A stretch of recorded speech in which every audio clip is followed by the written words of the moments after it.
네, 오늘은 우리가 이 고난에 대해서 함께 좀 말씀을 나눠보려고 하는데요. 그 중에 이제 고난의 여러 가지가 있는데 그 중에서 어, 우리가 직접 겪는 고난이 아니라 우리의 형제 자매, 좀 넓은 의미로는 이웃이 겪는 그 고난을 우리가 어떻게 대해야 하는가, 그 고난을 어떻게 바라봐야 되는가, 이 내용에 대해서 우리가 함께 말씀을 나누도록 하겠습니다. 특히나 우리 신앙 공동체 안에서 이 공동체에 속한 사람들은 이 우리의 형제 자매가 겪는 그 고난에 대해서 우리가 조금 더 지혜로울 필요가 있다라는 생각이 드는 것 같습니다. 우리가 살다 보면 많은 어려움을 겪지 않습니까?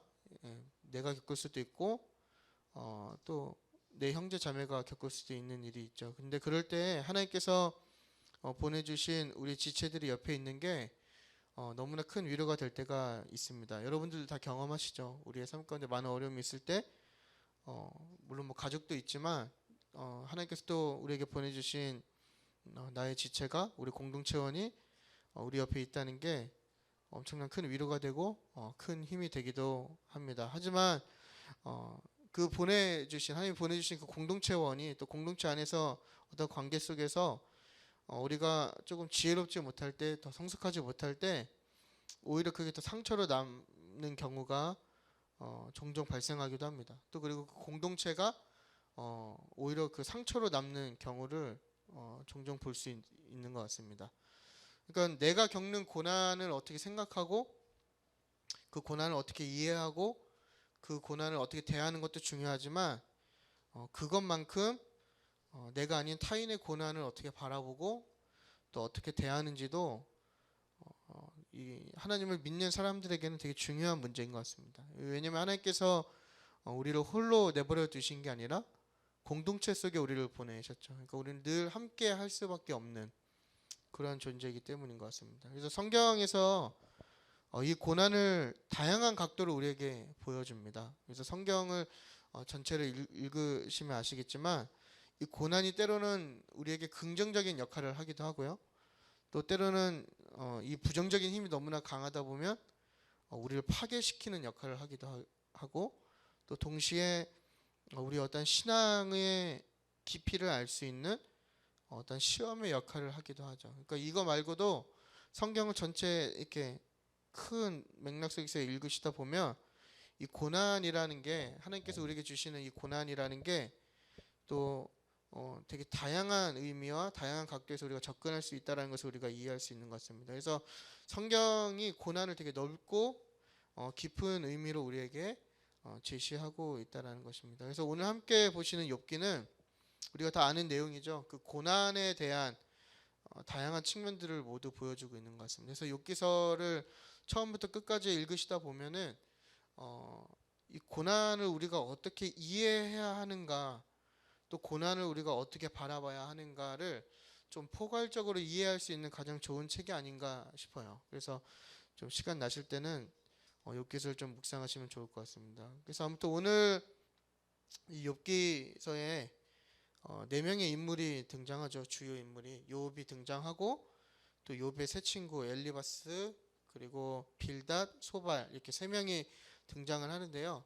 가장 많은 욥기서의 내용이 무엇이냐면 바로 이 욥과 세 친구와의 대화가 이 욥기서의 가장 많은 내용을 차지하고 있습니다. 그래서 그 대화들을 통해서 또 우리가 고난을 우리가 어떻게 바라보아야 할지 이해할 수 있는 것 같습니다. 그래서 오늘 우리가 볼 본문은 이 빌닷과 욥의 대화에서 빌닷이 욥에게 하는 이야기입니다. 그래서 이 빌닷과 욥의 대화 이전에 어떠한 대화가 있었냐면 이 엘리바스라고 하는 욥의 친구가 먼저 욥과의 어떤 대화가 먼저 이루어지죠. 그래서 먼저 엘리바스가 이야기하고 그 이야기한 것에 대해서 욥이 대답하는 내용을 이제 이어받아서 그 욥이 대답한 내용을 갖고 이 빌닷이 다시 이야기하는 내용이 오늘 본문 8장의 내용입니다. 그래서 근데 우리가 좀 이 대화의 내용을 잘 읽어보시면 아시겠지만 조금 이상하다고 느껴지는 게 우리가 대부분 고난을 당하고 있는 사람에게는 어떤 위로와 또 격려와 이렇게 뭐 응원의 메시지 아니면 뭐 이렇게 힘을 줄 수 있는 이야기를 해야 되는데 이 빌닷 욥의 친구 이 빌닷은 욥을 되게 책망하고 있다라는 거죠. 이게 좀 낯설게 우리에게 좀 접근하는 것 같아요. 그리고 엄청 강력한 어조로 욥에게 지금 막 이야기하고 있다라는 겁니다. 그래서 2절 우리가 본문에는 없지만 2절을 보게 되면 8장 2절을 보면 네가 어느 때까지 이런 말을 하겠으며 어느 때까지 네 입의 말이 거센 바람과 같겠냐라고 이야기하죠. 여기서 이제 거센 바람에 이제 욥의 말을 비유하는데 이 욥이 이제 그 앞에 대답한 걸 이야기하는 거죠. 근데 이 거센 바람이란 건 뭘 의미하냐면 건방지고 쓸데없다는 의미를 포함하고 있는 거죠. 그러니까 네가 하나님 앞에서 언제까지 그렇게 건방지고 쓸데없는 말을 할 수 있겠느냐라고 지금 이 빌닷이 이야기하고 있는 거예요. 좀 뭔가 고난을 당하고 있는 사람에게는 어울리지 않는 말을 지금 하고 있는 거죠. 그러면서 이제 갈수록 더 그 내용이 잔혹해지는데 3절과 4절을 보게 되면 하나님의 공의로움을 되게 강조하면서 우리가 1, 2장을 보시면 아시겠지만 욥의 자녀가 죽지 않습니까? 욥의 자녀가 죽은 이유가 너의 죄의 결과에 따른 하나님의 심판이라고 이야기를 하는 거예요. 그러니까 되게 피 한 방울 안 나는 사람처럼 강력하게 이야기하죠. 정말 우리가 상식적으로는 이해할 수 없는 대화들이 지금 계속해서 이루어지고 있는 것입니다. 그래서 5절과 7절을 가면 이제 욥이 결과적으로 네가 하나님께 회개해야 된다. 그러면서 회개할 때 하나님께서 너를 회복시키실 것이다 라고 이야기하는 게 오늘 본문의 내용입니다. 그래서 사실 좀 우리가 받아들이기 좀 낯선 부분이 있죠. 고난을 당하는 사람에게 더군다나 친구라고 하는 내 이웃, 내 형제가 고난을 당하고 있는데 이 빌닷이라고 하는 이 욥의 친구는 오히려 저주에 가까운 말을 지금 하고 있다라는 거죠. 그래서 우리는 이 빌닷을 통해서 이웃의 고난을 대할 때 우리가 지혜롭지 못한 행동 두 가지를 발견할 수가 있는데 첫 번째는 뭐냐면 자신의 생각으로 고난의 원인을 밝힌다라는 거예요. 그러니까 뭐 이 빌닷이 이렇게 잘 보시면 아시겠지만 자신의 생각, 자신의 그 관점, 자신의 눈으로 욥의 고난의 원인을 되게 밝혀주고 있어요. 오히려 더 친절하게 네가 왜 고난을 받는지 이 고난 속에 있는 욥에게 어떤 참된 위로와 응원을 하는 게 아니라 그 원인을 지금 밝혀주고 있는 거죠. 그래서 네가 만약 하나님을 찾으며 5절 보면 간구하고 또 이제 다른 욥기서에 전반적으로 많이 나오는 내용이 뭐냐면 찾으며 간구하고 이게 욥기서에 엄청 많이 나오거든요. 근데 이게 이 히브리어 문법에서 반복적인 것은 강조적인 의미를 갖게 됩니다. 그러니까 이게 되게 강조하는 거예요. 그래서 이 이야기가 뭐냐면 5절이 그냥 한글상으로는 우리가 하나님의 은혜를 구하며 간절히 찾아야 된다는 의미도 포함되지만 이게 동시에 어떤 의미를 갖고 있냐면 회개해야 된다는 의미거든요. 그러니까 이 빌닷이 그 욥에게 지금 회개해야 된다고 이야기하는 거예요. 그러면서 이 욥기서에서는 전문적으로 이 회개의 의미가 더 강하게 사용되는데 결국 빌닷이 말하는 5절은 뭐냐면 네가 회개해야 된다.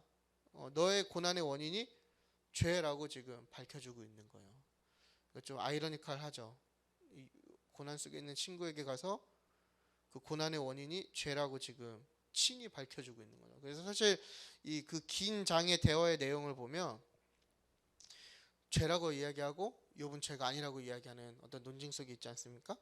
그러니까 욥이 죄인이라는 전제를 갖고 그의 고난을 지금 해석하고 있는 거예요. 그러니까 우리가 흔히 고난을 받는 우리의 형제나 자매, 우리의 이웃을 대할 때 이렇게 행동하진 않죠. 근데 잘 살펴보면 우리도 우리가 모르는 사이에 이러는 경우가 많이 있다라는 거예요.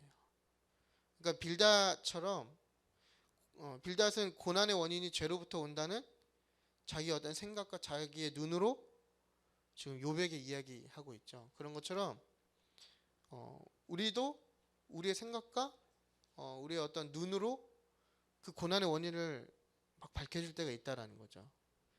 하지만 욥의 고난이 죄 때문이 아니라는 것을 우리는 1장과 2장을 통해서 알 수 있죠. 그러니까 고난이라는 게 꼭 죄의 결과물은 아니라는 것을 분명히 이 욥기서는 그걸 전제하고 있는 거예요. 그러나 이 빌닷은 그가 바라보는 눈으로 그의 생각의 틀에서 이웃의 고난의 원인을 해석하려고 노력하죠.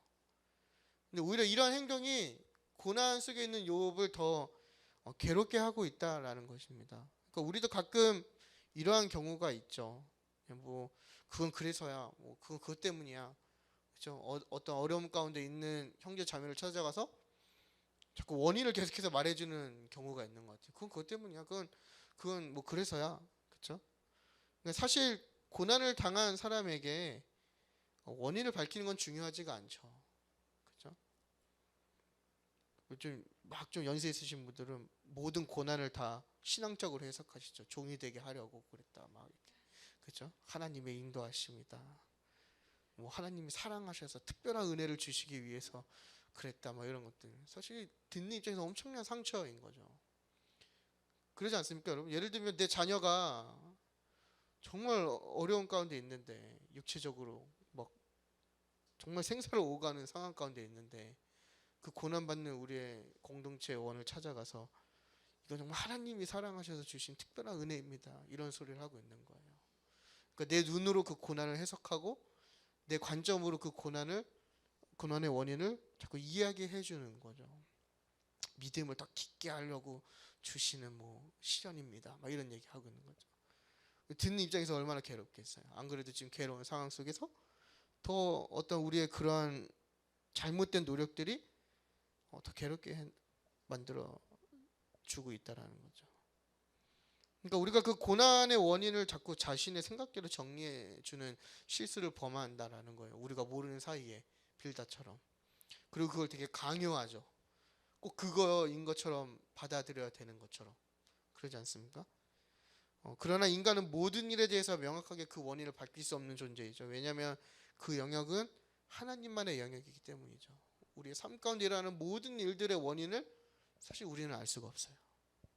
하지만 인간의 작은 생각으로 하나님의 뜻을 마치 대언하듯이 쉽게 전달하고 쉽게 이야기한다라는 거예요. 이 빌닷의 모습과 우리의 모습과 많이 비슷한 점을 발견할 수 있죠. 그리고 그게 마치 하나님의 말씀이고 하나님의 뜻인 것 마냥 받아들이도록 강요하고 그걸 이야기하는 자신조차 엄청난 확신에 차 있다라는 거예요. 그러니까 오히려 그러한 행동들이 그 고난 속에 있는 내 형제 자매를 더 괴롭게 한다라는 거죠.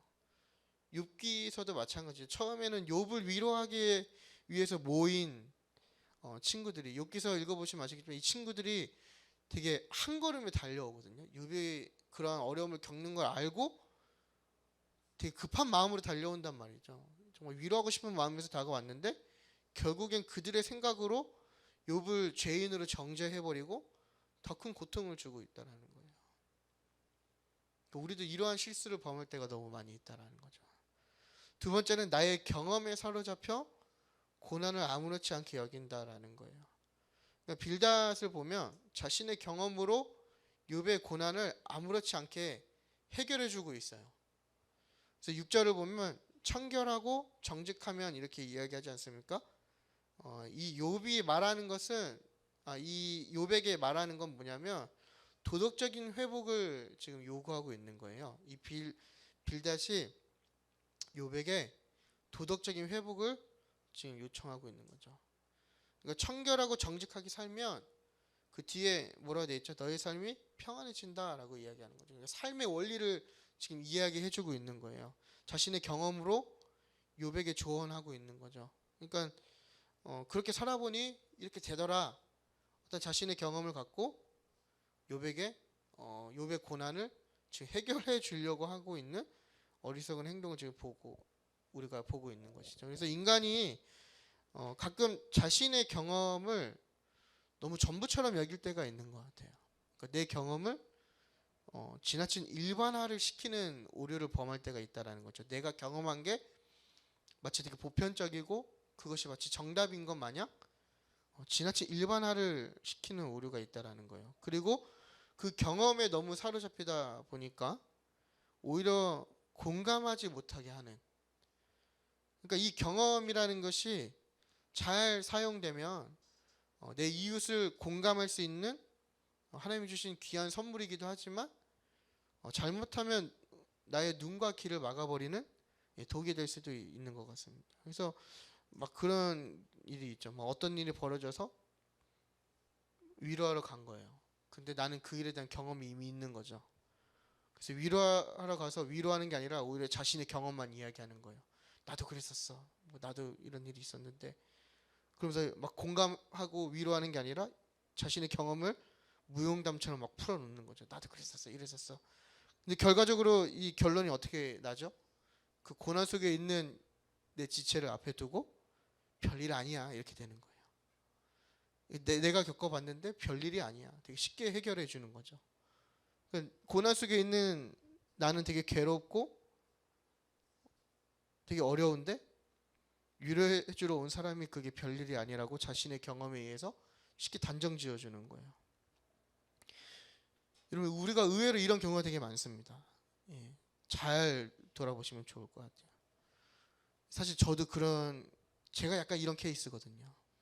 제가 아는 부분이 나오면 다 제가 아는 수준에서 일반화 시키는 거예요. 그죠? 우리는 자꾸 이렇게 뭔가 경험을 통해서 고난의 해결책을 제시하는 경우가 많이 있다라는 거예요. 근데 이것 또한 그 고난 속에 있는 욥과 같은 사람에게는 사실 엄청난 상처가 될 수 있는 거죠. 고통이 될 수 있다라는 거죠. 그래서 사실은 사실 제 주변에는 이렇게 고난 속에 있는 분들이 참 많은 것 같아요. 욥과 같은 인생을 사는 어떻게 저렇게 살 수 있을까? 근데 어떻게 하나님을 믿을까 하는 분들이 참 많이 있거든요. 근데 사실 그런 분들을 아직도 어떻게 대해야 될지 잘 모르는 경우가 많이 있는 것 같아요. 그래서 더 조심스럽고 더 고민하게 되고 더 생각하게 되는 거죠.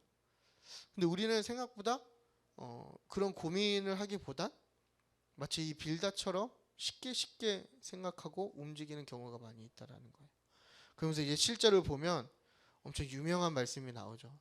여러분 이사 가시거나 뭐 사업장 가시면 달려 있는 말씀이죠. 내 시작은 미약하였으나 내 나중은 심히 창대하리. 어디 가나 다 걸려 있죠. 제 식당에서 가장 많이 본 것 같아요. 그렇죠? 이 시작이라는 말이 뭐냐면 욥의 현재 상태를 이야기하거든요. 병도 걸리고 가족도 다 죽고 돈도 없고 되게 괴로운 상태죠.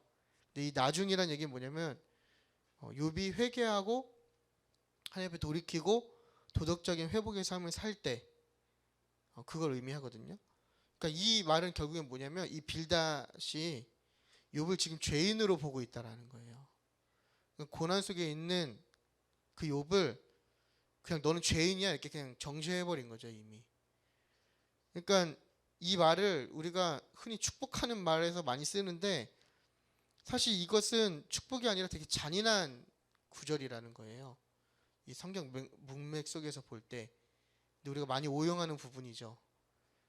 그러니까 네가 회개하면 그리고 네가 도덕적인 삶을 회복하면 하나님께서 다시 그걸 회복시키실 거야. 그러니까 네가 회개해. 이걸 이야기하고 있는 거예요. 그러니까 상처난 곳에 소금 뿌린다 그러잖아요. 지금 그 행동을 지금 하고 있는 거예요. 이 7절의 말씀이 회개를 촉구하라는 거죠. 이 축복이 아니라 엄청 잔인한 말씀이지 않습니까? 지금 우리가 욥의 입장에서 생각했을 때 우리 아무것도 가진 게 없고 아무것도 의지할 게 없고 엄청 고통 속에 있는데 나를 위로해 주러 온 내 친구가 나에게 회개하라고 이야기를 하는 거예요. 그럼 네가 다시 회복될 거야. 엄청난 대못을 박는 거죠. 우리가 이 욥의 세 친구를 보면서 우리 스스로에게 좀 질문할 게 있는데요. 우리가 어떠한지를 우리 스스로에게 질문해 보자는 거죠. 우리 공동체원에게 주어지는 많은 어려움을 겪는 이 일들 가운데 과연 나는 어떠한 자세로 그 고난을 대하고 있냐라는 거예요. 내가 빌닷처럼 혹은 그 욥의 세 친구처럼 대하고 있는 게 아니냐라는 거죠. 나의 관점과 나의 신앙관과 나의 생각으로 그 고난의 원인을 찾아주고 있지 않냐라는 거예요. 그리고 나의 주장으로 형제의 고난을 대하고 있는 게 아니냐라는 거죠. 위로로 시작된 마음이 고난에 고난을 더하는 엄청난 잔인한 행위가 되고 있지 않냐라는 거예요. 그래서 여러분 우리가 이 고난을 대할 때 욥의 새 친구가 아닌 우리가 조금 더 슬기롭고 지혜로운 사람이 되기를 여러분 축복합니다. 그렇다면 우리가 형제 자매의 고난을 우리가 어떻게 대해야 하는가, 우리가 이 부분에 대해서 함께 나누고 오늘 말씀을 마치도록 하겠습니다. 그렇다면 우리가 참 어려운 문제인 것 같아요. 그죠? 어떻게 이렇게 행동해야 하는가. 근데 그 방법은 아마 예수님이 가장 잘 보여주시는 게 아닌가 싶습니다. 그래서 예수님께서 우리가 사복음서를 보게 되면 이 고난에 빠진 사람들을 건져 주시기 전에 예수님이 가장 먼저 하셨던 선행되었던 행동이 있으셨는데, 그게 뭐냐면 그 고난에 빠진 사람들의 그 고난을 예수님이 함께 나누셨다라는 거죠. 그러니까 로마서 12장에 이야기하는 것처럼 함께 즐거워하고 함께 우시는 그 삶의 어떠한 말씀의 삶을 예수님이 직접 우리에게 보여주셨다라는 거예요. 그래서 사복음서를 읽으시다 보면 예수님이 우시는 장면이 많이 등장하죠. 그러니까 이 고난에 놓인 그의 형제와 자매들을 위해서 예수님께서 함께 울어주셨다라는 거죠. 이 빌다처럼 예수님께서 무언가를 조언하고 무언가를 해결해 주시고 무언가 능력을 먼저 일으키기 이전에 예수님께서 하신 게 무엇이냐면 바로 함께 울었다라는 겁니다. 그러니까 우리가 생각해 보면 하나님이신 예수님이 사실은 그런 공감이 필요하진 않죠. 왜냐하면 그 고난을 해결해 주면 끝나는 거지만, 하지만 예수님께서 우리에게 보여주신 모습은 뭐냐면 그들과 함께 울고 그들과 함께 계셨다라는 거죠. 그러니까 여러분, 우리가 좀 이러한 예수님의 모습을 조금 본받을 필요가 있는 것 같습니다. 우리에게 주어지는 많은 어려움이 있지 않습니까? 그렇죠? 그래서 우리가 그 고난에 대해서 무언가를 계속해서 하고 무언가를 해결하고 움직이기보다 우리가 좀 예수님의 마음을 본받는 게 필요하지 않는가라는 생각이 많이 들어요. 그래서 우리가 너무 막 쉽게 이야기하고 쉽게 행동하고 쉽게 모든 것을 진행하지 않습니까? 근데 그게 아니라 예수님처럼 그 아픔을 함께 정말 진심으로 나누고 또 그 지체를 위해서 진심으로 기도하고 예수님께 오히려 위로하는 거죠. 그래서 우리가 고난을 겪어보면 알겠지만 이 고난의 형태가 되게 다양하지 않습니까? 그렇죠? 근데 사실 그 고난 속에 있으면 그 어떠한 말도 사실은 위로가 되지 않아요. 그렇죠? 오히려 더 괴로울 뿐이죠. 그럴 때 우리가 그러한 마음 속에 있는 지체에게 그런 또 고난을 더하기보다 예수님처럼 그 아픔을 진짜 함께 느끼고 또 예수님께 어떤 중보의 기도를 하는 게 더 성숙한 그리스도인들의 어떤 공동체의 모습이 아닐까 오늘 생각이 됩니다. 말씀을 정리하겠습니다, 여러분. 우리가 이 고난을 대할 때 좀 기도하는 공동체가 되었으면 좋겠습니다. 예. 어떤 내 말보다 내 행동보다 그냥 기도하는 거죠. 그죠? 사실 우리는 기도하지 않거든요. 그러지 않습니까? 어떤 슬픔 속에 있는 지체를 보면서 뭐 앞에서는 같이 그 슬픔을 나누지만 사실 우리는 어떠한 말을 하는 걸 더 잘하지만 사실 기도하지 않는 것 같아요. 그러니까 그런 의미에서 보면 참 기도가 더 중요하다는 걸 우리가 깨닫게 되는 거죠. 그리고 또 함께 격려하고 우리 함께 울 수 있는 이게 공동체의 모습이 아닐까 싶어요. 예. 그래서 저는 우리 검된 행복한 교회가 이런 사랑의 공동체가 되길 원합니다. 예. 오히려 위로의 어떤 방법이 공동체를 깨트리는 걸 많이 보게 되거든요. 근데 그게 아니라 우리 스스로가 더 지혜로워지고 더 깊어져서 하나님이 원하시는 공동체의 모습을 이루어가는 그런 건전한 행복한 교회가 되길 원합니다. 여러분 주변에 혹시 많은 어려움을 겪고 이 욥과 같은 삶을 살아가고 있는 지체가 있다면, 내 형제 자매가 있다면 오늘 이 시간 우리가 기도하길 원합니다. 그리고 정말 예수님께 구하길 원합니다. 그래서 우리가 행동하기보다 기도하는 저와 여러분이 되기를 여러분 바랍니다. 우리 이 시간 잠깐 기도하겠습니다. 우리 이 시간 잠깐 기도할 때 하나님, 우리가 경험하게 되는 이 고난들 가운데 우리가 먼저 움직이고 무언가 말하기보다 기도하는 사람이 되게 도와주옵소서라고 우리 오늘 나눈 말씀을 기억하시면서 이 시간 잠깐 기도하도록 하겠습니다. 기도하시겠습니다.